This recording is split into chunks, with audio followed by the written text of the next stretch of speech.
परमात्मा का दिया हुआ ये दिव्य जीवन, ये बहुत कीमती जीवन उन ऊंचे शिखरों तक जरूर पहुँचे जिसके लिए हमें जीवन दिया गया। हर पेड़ अपनी ऊंचाई अवश्य प्राप्त करता है। पशुओं में भी अपनी पशुता की पूर्णता है। मनुष्य यदि अपने आप को तैयार नहीं करे, प्रेरित नहीं हो, प्रयास नहीं करे, तो फिर ये कुछ भी नहीं हो सकता, क्योंकि मनुष्य की अपनी भाषा भी अपनी भाषा नहीं। वो भी भाषा जो माँ सिखाती वही भाषा उसकी भाषा बनती है। मतलब न सिखाया जाए तो आदमी कुछ भी नहीं बोल सकता।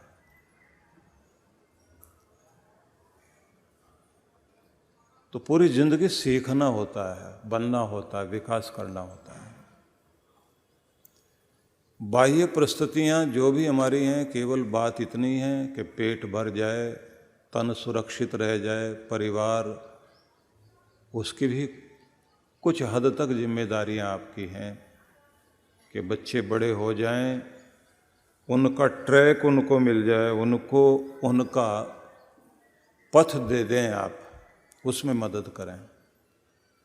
कंधों पर बैठाकर दुनिया दिखाने की कोशिश करोगे तो बच्चों के पाँव में ताकत नहीं आएगी। उन्हें मजबूत खुद होना होता है। उतनी मदद करनी जरूरी है जितनी मदद से उनके पाँव मजबूत हो सके, उड़ान भर सकें। लेकिन जिंदगी भर अगर आप सोचेंगे आप उनका भाग्य निर्माण कर रहे हैं, तो बिल्कुल ऐसा ही होता है जैसे आप देखते हैं कि जब तितली अंडे देती है तो वो एक कोकून बनाती है किसी पत्ते के साथ। एक पारदर्शी जैसे पॉलीथीन की परत होती है, ऐसा एक गोलाकार अंडाकार रूप होता है। उसके अंदर वह अपना अंडा देती है जिसमें से उसका बच्चा प्रकट होता है। समय के साथ जैसे जैसे वो बड़ा होता है तो उसके बाद उसके पंख निकलने का समय आता है। तो थोड़े से पंख आ रहे होते हैं, तब वो हिलना डुलना शुरू करता है उसके अंदर। उस कोकोन से बाहर आने के लिए इतना छटपटाता है, इतना कंपित होता है, इतना वाइब्रेट करता है अपने आप को कि ऐसा लगता है जैसे अंदर आंधी आ गई हो। अगर किसी ने उस समय सहायता कर दी, वो बाहर निकलना चाहता है और कोई कांटा लेकर थोड़ा छेद कर दे कि ये बाहर निकल आए, वो निकल आता है, फिर जमीन पर गिर जाता, उड़ नहीं पाता। जमीन पर गिरे गिरे रेंगते रेंगते वहीं मर जाएगा। वो जो छटपटा रहा होता है उससे उसके पंख बाहर आ रहे होते हैं, मजबूत हो रहे होते हैं, उसकी ताकत, उसके मसल्स बन रहे होते हैं, उसके पंखों में जान आ रही होती है, उसकी ताकत बन रही होती है। बच्चों को जो संघर्ष कर रहे होते हैं, जब आपके बच्चे समस्याओं का सामना कर रहे होते हैं, जब अपने बल पर परिस्थितियों को देखते हैं और जूझते हैं उससे, आप नहीं जानते उनके भीतर क्या क्या विकास होता है। उनका दिमाग विकसित हो रहा होता, उनका शरीर विकसित हो रहा होता, उनकी हिम्मत बढ़ रही होती है। उनको खुद लगता है कि मैं जूझ सकता हूँ। अगर उस समय आप सहायता करोगे तो फिर वो जो, जैसे आप देखते हैं ना कि उड़ान भरने वाली तितली का बच्चा कीड़ा बनकर जमीन पर रेंगते हुए ख़त्म हो जाता है। हम अपने बच्चों की ज़िंदगी कमज़ोर करते हैं। पूरी ज़िंदगी मोह ममता में पड़े रहकर हम ही बढ़ा रहे हैं उनको, हम ही चला रहे हैं। सब अपना अपना भाग्य लेकर आए हैं ना, उतनी सहायता तो करो कि वो दौड़ सकें, वो चल सकें, उनको मार्ग दिया जा सके। उतनी सहायता बहुत जरूरी है। पिता को चाहिए कि बेटे की हिम्मत बढ़ाए, ऊंच नीच समझाए। माँ की कोशिश होनी चाहिए बच्चे के हृदय में प्रेम पैदा करे केवल अपने प्रति नहीं, नारी जाति के प्रति प्रेम प्रकट करे कि समस्त स्त्रियों के प्रति व्यवहार कैसे करोगे, उनके साथ क्रूवल नहीं हुआ जाता। वो ममता की मूर्ति है। भगवान ने अपने प्रेम को धरती पर प्रकट करना था तो उसने माँ का चुनाव किया। माँ का चुनाव करके उसके हृदय में ममता दी, प्रेम दिया कि इस बच्चे को पाल। और वो जो प्यार माँ दे रही होती है वो माँ का प्यार नहीं होता, वो भगवान का प्यार होता है जो माँ के जरिए बच्चे तक पहुँचता है। दुनिया ही बदल जाती है एक माँ की जब उसकी गोद में उसका बच्चा जन्म लेता है।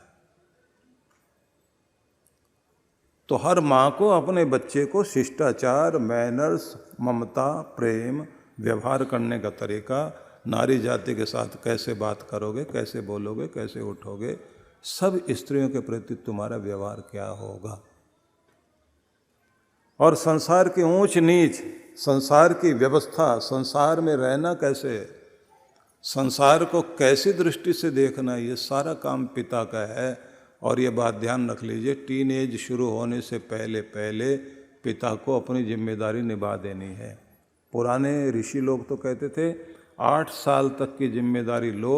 8 साल का बेटा गुरु की शरण में जाए और 60 साल का वृद्ध गुरु की शरण में पहुंच जाए, अपने घर परिवार से मोह ममता को छोड़कर सेवा में लगे। नहीं तो आप अपने घर के इमोशनल ड्रामे में पड़ करके बुढ़ापा खराब करोगे। और फिर बेटे का बेटा जन्म ले ले, फिर तो ऐसी ममता जागती, इतना प्यार तो अपने बच्चे से नहीं था जितना उससे होता है। उसे देखते ही तो ऐसा लगता है प्राण लौट आए आदमी के, उसके पीछे पीछे दौड़ता है। और किसी दिन बहू नाराज हो जाए और बच्चे को उधर जाने नहीं दे, फिर देखो क्या हाल होता है उनका।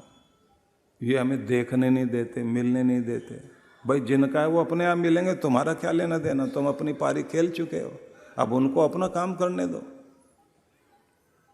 इतनी मोह ममता, इतना ज़्यादा लगाव, और वो मोह जो है दुनिया में लाके पटकता है। फिर वही जाल, वही परेशानियाँ, वही झंझट, उसी दुनिया में रहोगे।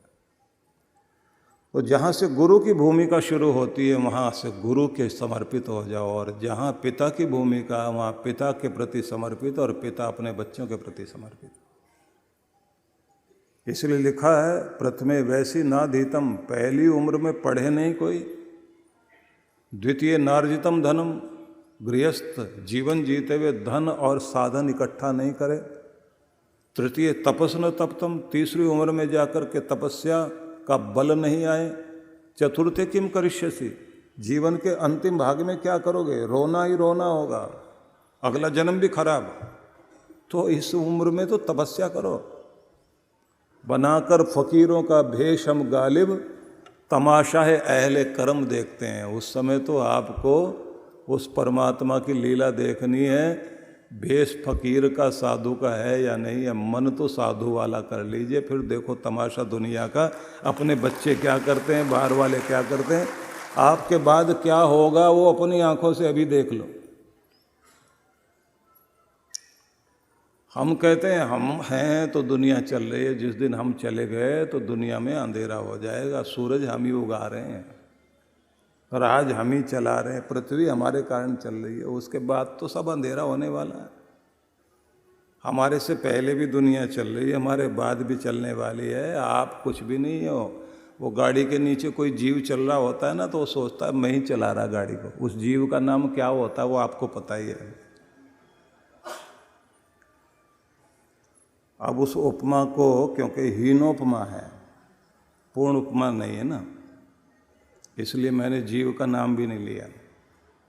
लेकिन इसलिए उसको बोला है कि बहुत लोग ऐसे समझते हैं कि हमारे कारण गाड़ी चल रही है, हमारे बाद भी दुनिया चलेगी, हमारे बाद भी चलेगी।